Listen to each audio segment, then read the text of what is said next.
Welcome back to an all-new episode of the Patronus Pages. Today we're diving into the magical world of Harry Potter to uncover 20 incredible details from the books that didn't make their way into the movies, but we hope make the cut for the new show on HBO.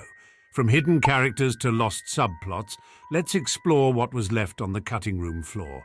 So grab your wands and let's get started. Kicking off our list at number 1, we have the mischievous Peeves the poltergeist. Unlike the friendly ghosts of Hogwarts, Peeves is a source of chaos, known for his pranks and jokes on both students and teachers. His absence from the films leaves a gap in the portrayal of Hogwarts' vibrant spirit life, missing the depth of humor and trouble he brings to the school's corridors. Moving on to number 2, it's S.P.E.W, or the Society for the Promotion of Elfish Welfare. Founded by Hermione Granger, this movement aims to improve the lives of house elves, highlighting the series' themes of equality and justice. This subplot not only develops Hermione's character, but also sheds light on the complex social structures within the wizarding world. Not to mention house elves in general became such a beloved aspect of the movies. I would be surprised if the new HBO show did not develop them further. On to number 3, we have Winky the House Elf. Her story is closely tied to the events of the Triwizard Tournament and the dark plots surrounding it. Winky's dismissal from the Crouch family and her struggle with butterbeer addiction add layers to the narrative, exploring themes of loyalty, shame, and the impact of societal neglect. Number 4 brings us the Marauders map backstory. The creators of this magical document, Moony, Wormtail, Padfoot and Prongs, are revealed in full in the books, providing a deeper understanding of their friendship, sacrifices and the legacy left for Harry to discover. This omission from the films misses out on enriching the Potter legacy and the bonds that shape it. At number 5, the Quidditch World Cup final not only showcases the magical sport at its highest level, but also sets the stage for the darker themes of the series, with the Death Eater's attack. Although technically the World Cup is in the movies, the films gloss over this event, losing an opportunity to expand on the wizarding world's culture and the looming threat of Voldemort's return. Number 6 introduces us to Ludo Bagman, a key figure in the Goblet of Fire.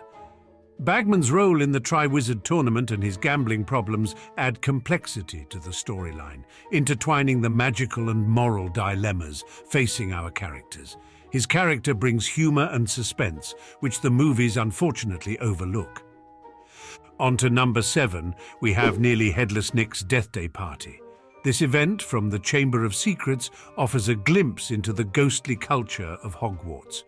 The celebration's eerie atmosphere and the ghostly characters introduced here add depth to the school's history and its many unseen layers.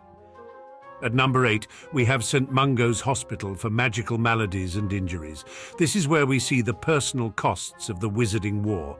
The visits to characters like Lockhart and Neville's parents add emotional depth, revealing the lasting impacts of dark magic and the importance of memory and recovery in the series. Moving on to number 9, the movies were missing a lot of Grimmauld Place's backstory, which is rich with family drama and dark secrets. As the headquarters of the Order of the Phoenix, it serves as a sanctuary, but also a reminder of Sirius Black's troubled past and the weight of family legacy. This depth gives the series a darker, more mature theme that's less explored in the films. At number 10, we have the exploring of Harry's inheritance from Sirius, a testament to their bond and Sirius's trust in Harry. This moment is not just about material gain, but represents Harry's connection to his godfather and the responsibility he inherits to continue the fight against Voldemort. It's a poignant reminder of loss and legacy left out of the movies. At number 11, we have the Gaunt family's story. This delves into Voldemort's ancestry, highlighting the series' themes of choice over destiny. The tragic tale of Voldemort's lineage and the creation of his Horcruxes is crucial for understanding his motivations and weaknesses, adding layers to the antagonist. Personally, these chapters were some of my favorite from the book, and I could imagine a few episodes being dedicated to it entirely in the new HBO show. At number 12, we have Dumbledore's background. Diving deeper into the wizarding world, we encounter the intricate past of Albus Dumbledore, a character shrouded in wisdom and mystery. Unlike in the movies, the books delve into Dumbledore's tragic family history, revealing his complex relationship with his brother Aberforth and the unfortunate fate of their sister Ariana. This backstory not only humanizes Dumbledore, but also introduces his connection with Gellert Grindelwald, a dark figure from his past. This rich narrative layer adds a profound depth to Dumbledore's character, showing us the burden of his early choices and the shadows they cast over his later life. On to number 13 on the list now, we have Harry and Cho's relationship.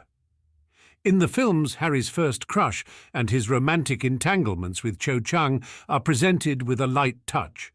However, the books provide a more nuanced exploration of their relationship. From their awkward first kiss under the mistletoe to the turmoil following the death of Cedric Diggory, their romance is fraught with teenage angst and misunderstandings. The novels detail their dates, the conflict of emotions Cho faces, and the eventual dissolution of their relationship, offering a more comprehensive look at young love in the magical world. Moving on to number 14, Percy Weasley's estrangement and reconciliation. The movies touch briefly on Percy's ambition and his job at the Ministry of Magic, but they skip over his estrangement from the Weasley family. In the books, Percy's allegiance to the Ministry and his refusal to believe his family about the return of Voldemort lead to a deep family rift. His journey from pride and isolation back to family loyalty culminates in a touching reconciliation in the final book, showcasing the themes of forgiveness and unity against a backdrop of war. Next up, we have number 15. This detail was one I was most looking forward to seeing on the big screen, so I hope we get to see it in the new HBO show. In Harry Potter and the Deathly Hallows, a pretty heated exchange occurs when Lupin offers to join Harry, Ron and Hermione on their quest to find and destroy Voldemort's Horcruxes. At this point, Lupin's wife, Nymphadora Tonks, is pregnant with their child, Teddy Lupin. Harry is upset by Lupin's willingness to leave his family behind and accuses him of being a coward. This confrontation is driven by Harry's disbelief at Lupin's seeming abandonment of his family in a time of danger. Harry's harsh words deeply affect Lupin, leading him to reconsider his actions. Eventually, Lupin returns to Tonks, and their son Teddy is born. The conflict between Harry and Lupin highlights Harry's growth into a leader who is not afraid to confront even his friends and mentors when he believes they are making mistakes. It also emphasizes the theme of family and the sacrifices people are willing to make for those they love. On to number 16 on the list now, we have Charlie Weasley's character. Though a minor character, Charlie Weasley's role in the books gives us further insight into the Weasley family and the wider magical world. An expert on dragons, Charlie lives in Romania, and his work underscores the global nature of the magical community. His character adds to the richness of the Weasley family dynamics and highlights the varied paths of courage in the fight against Voldemort, from battling dragons to standing up for family and truth. Moving forward to number 17, the Quibbler interviews.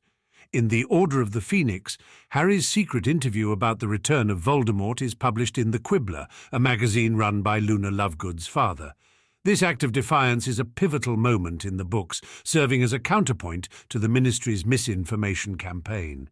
Through this interview, Harry reaches out to the wizarding world, sharing his eyewitness account of Voldemort's return and Cedric Diggory's death. It's a crucial turn in the narrative, highlighting the power of truth in the face of widespread denial and propaganda. Next, number 18, The Ghosts of Hogwarts.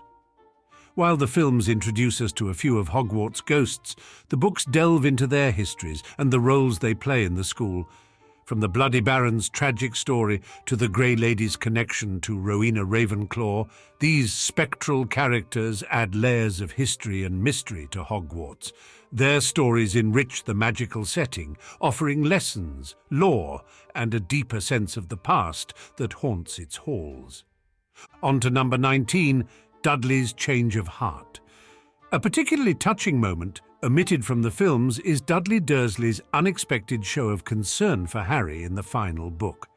As the Dursleys leave their home to go into hiding, Dudley shakes Harry's hand and expresses gratitude for being saved from the Dementors.